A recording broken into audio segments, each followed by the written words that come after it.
Hey, everybody. Welcome to the Bad Iron Podcast. Today is Friday, October the 18th. We're set up for another great weekend of football, baseball, college basketball is starting, the NBA, hockey.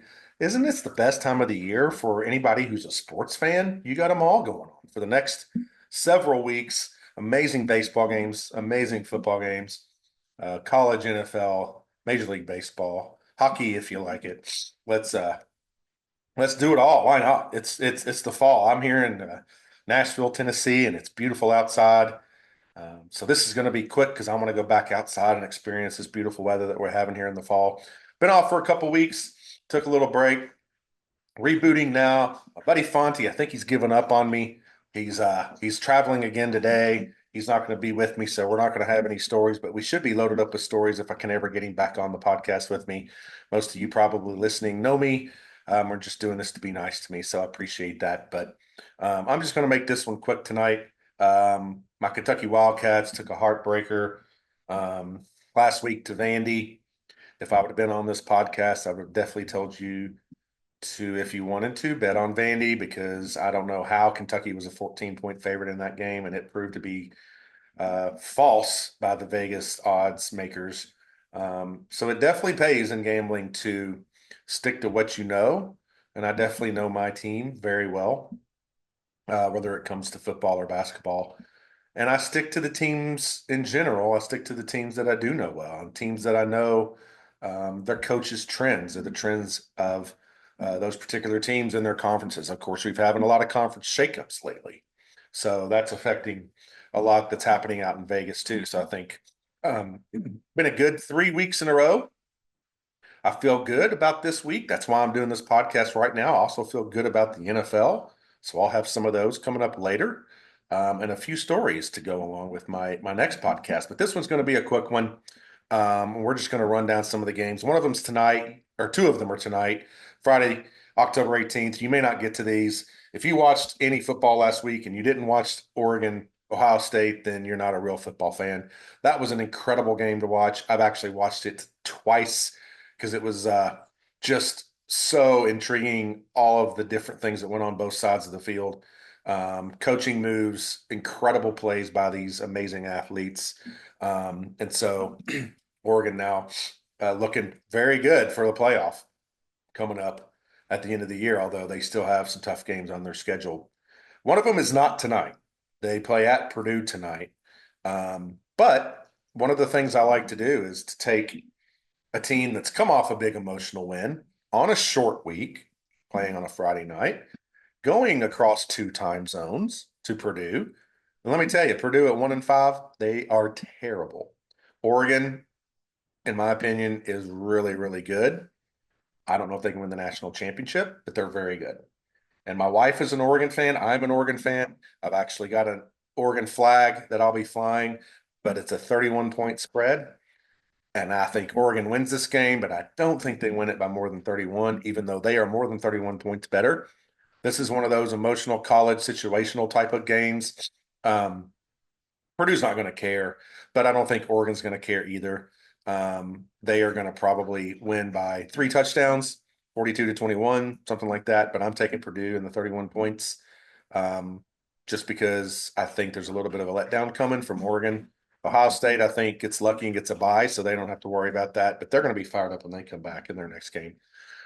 The other game tonight's BYU versus Oklahoma State, and I've hit BYU is one of the teams that's hit the spread every week. They've covered the spread every week. Nobody anticipated them to be ranked in the top 15, let alone the top 10. They definitely have playoff chances. And I think they are much better than everybody thought at the beginning of the year. They're at home at night on a Friday night. The Mormons are going to do it against Oklahoma State and the Cowboys. They're -9. I think they win by at least 2 touchdowns. BYU -9 versus Oklahoma State tonight. Give me the Mormons on that particular pick. Then we'll go on to tomorrow. There's another great day of games tomorrow. And one of the early games is Louisville hosting Miami. And Miami obviously has a Heisman candidate winner. They've pulled out some squeakers. They've made some amazing comebacks. If this was a night game, I would think Louisville would win this game, and they still may win this game. I don't like Louisville. I am a Kentucky fan. But Jeff Brom is good for some reason about scheming against top five, top 10 teams. He did it when he was at Purdue. He's done it at Louisville.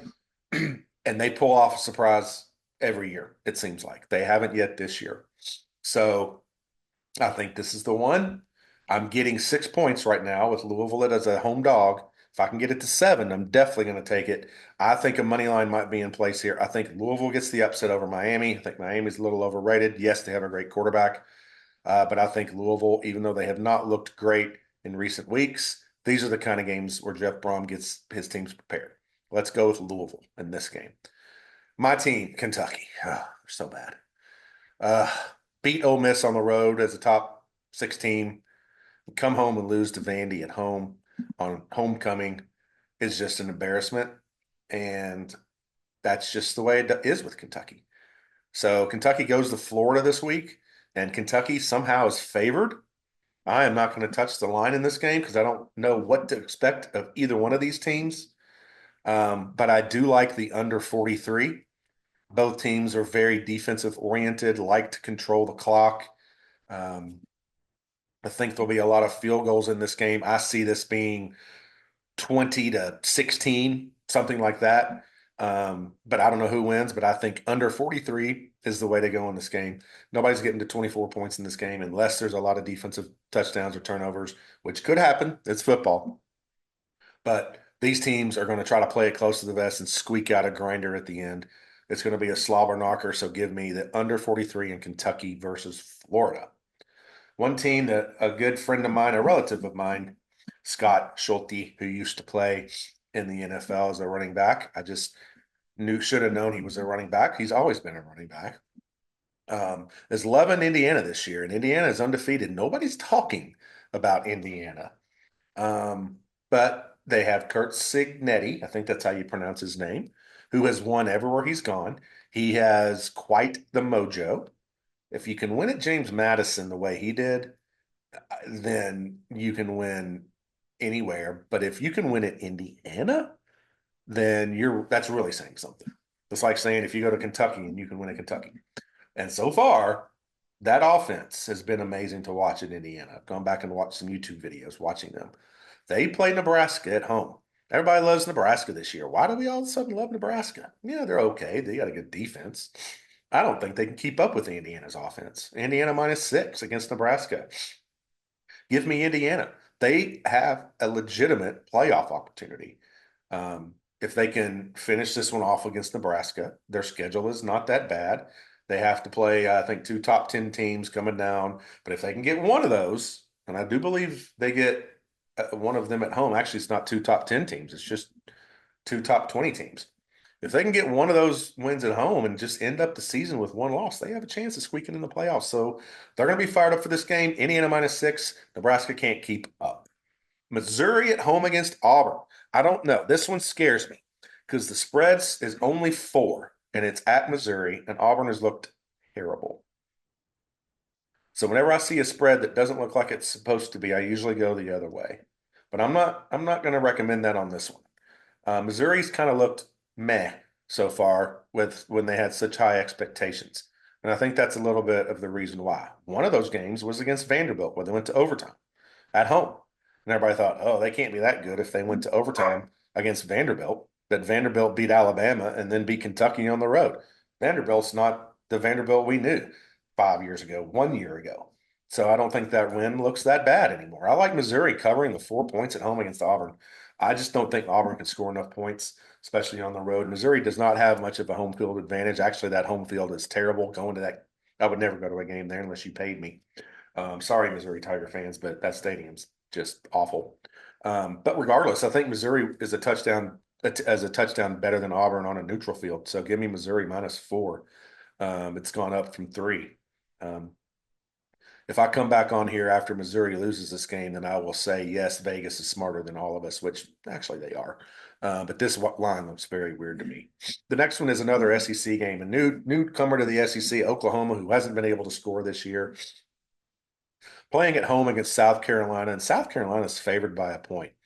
Everybody's giving a lot of credence to South Carolina's almost win against Alabama last week. Yeah, it's a good game. Great job. Alabama's not the Alabama of the Saban years, and Alabama was looking ahead to Tennessee. So they did not put their best effort in the last 2 weeks, South Carolina. So there's a little bit of an overreaction. Oklahoma got destroyed by Texas, who's quite amazing. And South Carolina played Alabama close. That's why they're favored. This is at Oklahoma. Oklahoma needs an SEC win in the worst way. Oklahoma wins this game over South Carolina in a getting a point at home. I'll take the money line.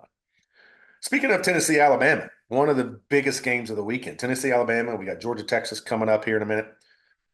Tennessee is at home against Alabama and getting 3 points. Um, give me Tennessee. Give me Tennessee to perhaps win, but definitely cover 3 or 3.5 points at home.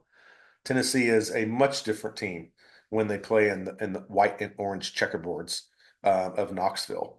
Both of these teams last week had rough games. Tennessee, Alabama is one that is a huge rival that you necessarily wouldn't think of, but Tennessee definitely looks at this as a big rival.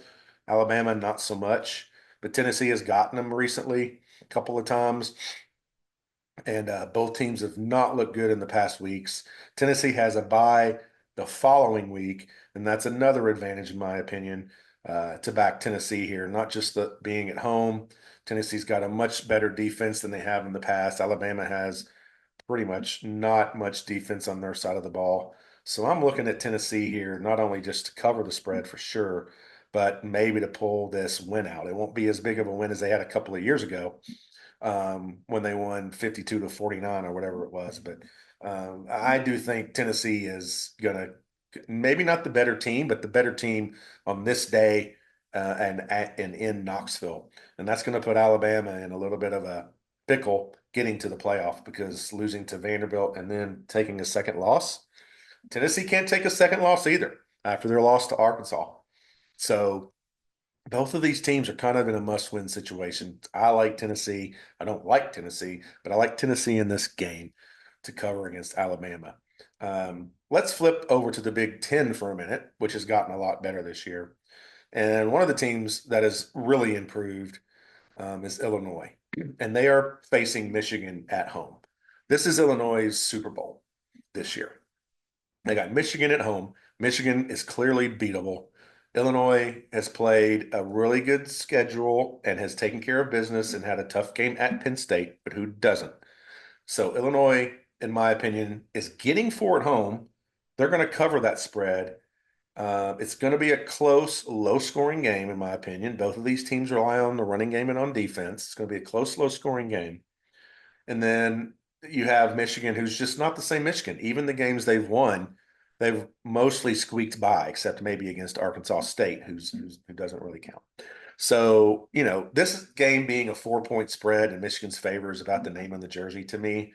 But if you take the names off the jerseys and look at their resumes and watch the talent on both of these teams, Illinois at home in their Super Bowl this year could knock Michigan out, and I think they will. Illinois +4 against Michigan at home in Champaign, I think it is Champaign, Illinois. I've never been there. Another weird game. We'll go back to the SEC for the last two here. Mississippi State is playing Texas A&M at home. Texas A&M is a team that is very hard to predict and has been for a while, but is really hard to predict this year. The same with Mississippi State, who just basically stunk in the first 3 or 4 weeks of the season, but have looked a lot better the last couple of weeks. Played Georgia pretty well, which is, I don't know if that's saying a lot this year, but they did play Georgia pretty well. And A&M is a 21-point favorite at Mississippi State with the Cowbells. And A&M has LSU next week. So they may be looking ahead a little bit to that LSU rivalry coming up next week. I don't love this one, but something tells me Mississippi State can keep it within 3 touchdowns. So we'll take Mississippi State +21 points at home against Texas A&M.